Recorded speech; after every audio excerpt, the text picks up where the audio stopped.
This is Tim Bryce with my column entitled Training Mules.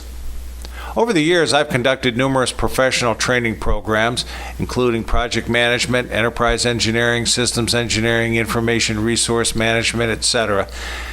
These courses are either held at the customer site or on our own premises.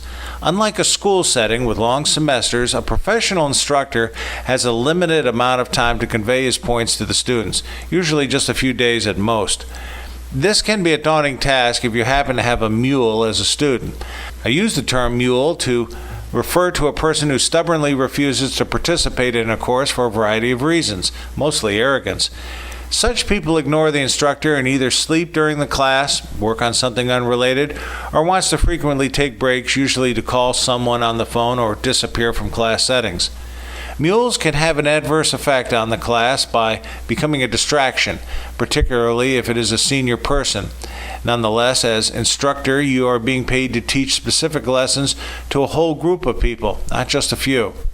To overcome the mule problem, there are a few things you can do. First, you want to avoid alienating the mule if possible. Instead, you want to get his or her support and participation. This is why introductions are so important to any class. A firm handshake and good eye contact can help establish a rapport between students and their instructor.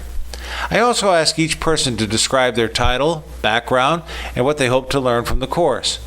This tips me off as to where their interests reside and who the potential mules might be. I also ask the students to turn off communication devices as I want to eliminate potential distractions.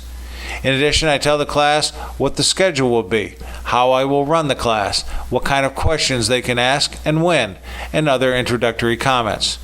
I also prefer a classroom where the chairs are hard and the room is cold, thereby causing people to sit up and pay attention. Aside from these basics, there are 3 ways to engage a mule student. First, repetition. Repeating key concepts, preferably with a catchy slogan and/or graphic, helps ingrain the concept in the person's mind through association. School teachers have understood this technique for a long time, as well as political brainwashers. By simply repeating something over and over again and relating it to something simple they can associate with, a person is inclined to remember it, even the most stubborn of mules. Second, keep the mule active in the course. In my courses, I typically assign each student with a slide from my presentation. Near the end of the class, I have each student give a 5-minute presentation on the subject matter referred to on the slide and take questions from the class. I do this in a precise sequence so it will serve as a summary recap of the course. This also encourages students to ask questions where they might feel intimidated to ask the instructor. As for mules, it forces them to pay attention as they know the other students will be critiquing their presentation. Basically, I'm applying peer pressure on the mule. And third, openly challenge the mule and put him or her on the spot. However, I only do this as a last resort.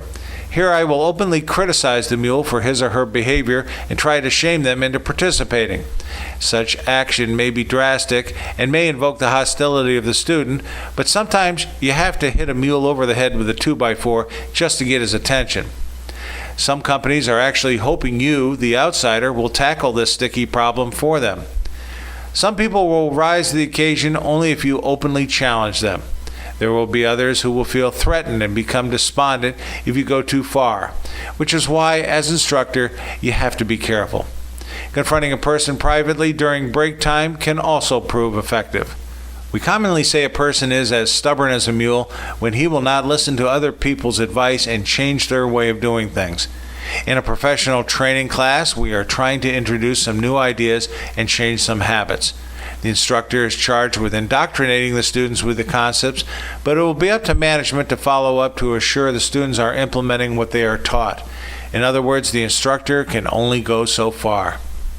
One last piece of advice. In a professional training situation, instructors are not paid to be in a popularity contest. Instead, they must be resourceful and results-oriented.